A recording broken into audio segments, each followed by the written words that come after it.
Hello, this is Nyasha Charandura from Major Sports Institute. Today, we would like to discuss or present on one of the key topics in modern day high performance, which is compensatory training. Many would ask, what is compensatory training? It comes definitely from the same word compensate. What is to compensate? To compensate is more like covering up for certain things that we're supposed to cover up for. But I'll come from the training point of view. It's coming from the principles of training, where there are two key principles. Despite all other principles, all of them that are very important. But when you come to the season, ongoing of the season, remember it's a marathon in football, where you can go for 8 months, 6 months, depending on the league and etc. So when you speak of compensatory training, we speak of a team where you have got 32 or 30 plus or minus players in the team. In the game of football, only 11 can play, and the substitutes will later come in. So, looking at the changes that have happened in the 21st century, especially in terms of the number of games that are increasing, which means the training time is lessening and the competition time is increasing.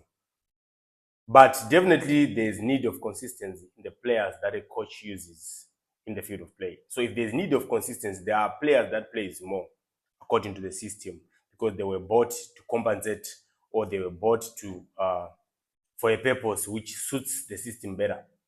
And definitely players are different, and there are players that are more of the favorite of the coach, not in terms of favoritism, but in terms of they play according to the system or the instruction of the coach. So definitely the coach will be forced to play them more. But there are players that are not having game time. There's need for them to go through what we call compensatory training, especially in terms of the fitness levels and also the technical abilities, so that they can also still have that particular same fitness level that can match those that are already playing.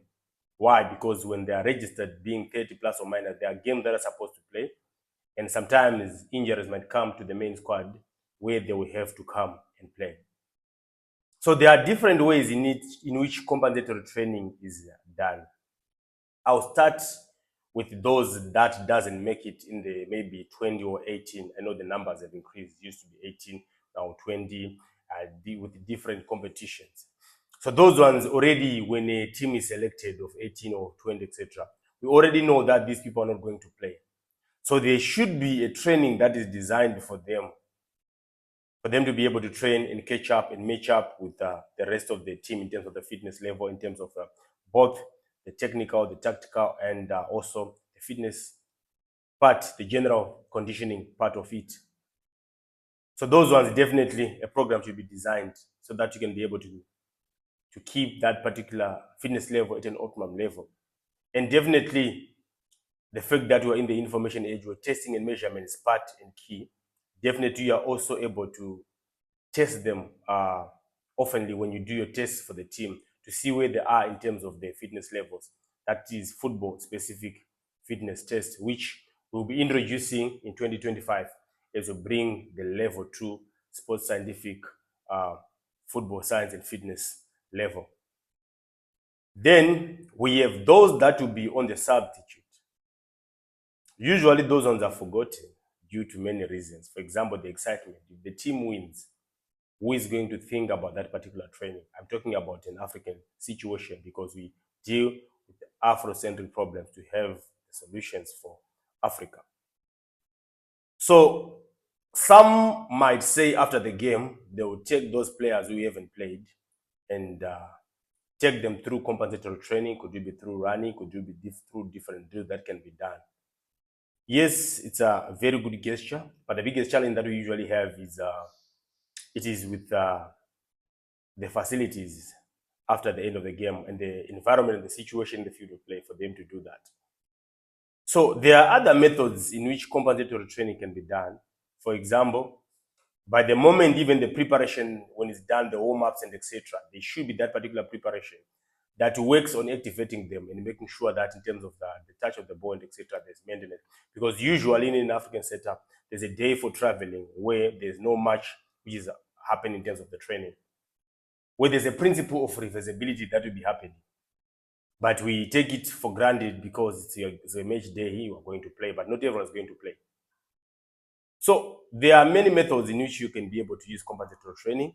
Definitely for ball work, you need space. You've got 3 key windows on a match for those who are in the 18, but they can't make it in the first 11. Firstly, the warm-up part. There should be an element of starting to deal with the fitness side, because you're already guaranteed that there's high probability that they will not play 90 minutes, but they're not in the first 11. However, you're supposed to do that particular first part, use that first get in preparing them so that they don't get tired. In case maybe one of the players that have been selected gets injured, then these guys need to come immediately and play.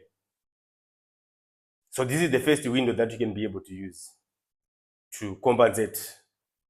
I see most of you guys, when you have that particular window, you just take it as an ordinary window for those that are not playing, because usually it is the players that are playing that usually most of the technical team is concerned about. They're not much concerned about those guys that are sitting on the bench that are not going to play. But it's a time, it's a gate that can be used to start catching up, especially in the technical activation. There's reversibility that happens also in terms of the technical activation.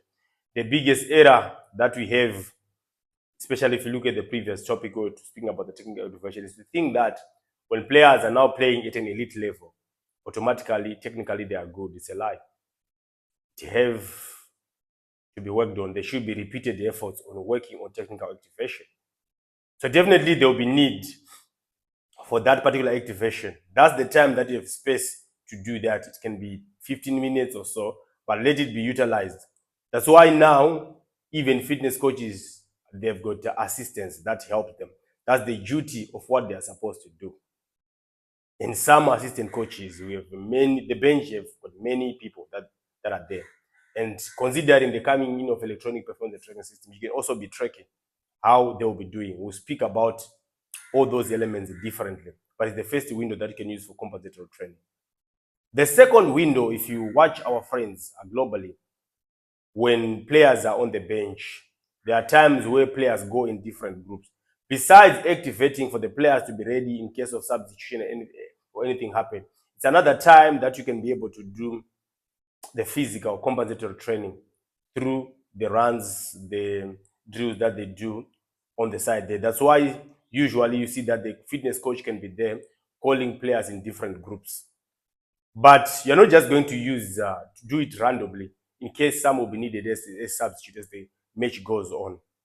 So you do it at least with a strategy when you do that, because you're touching mainly maybe on the physical aspects while you're doing the ball. There's no space to use the ball, where you can't do technical activation, but you're dealing with the physical, trying to attain the HID, the high intensity distance, and part of the spin distance during that particular time. But it have to be managed so that they won't get tired in case the substitution is needed.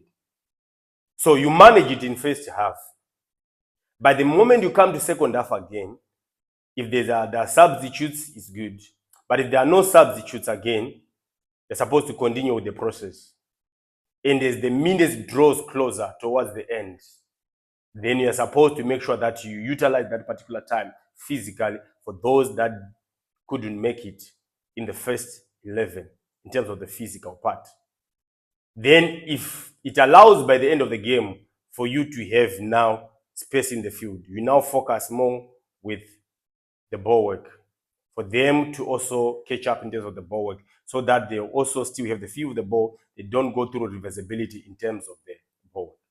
So compensatory training is very important, but you're supposed to know your situation and the windows.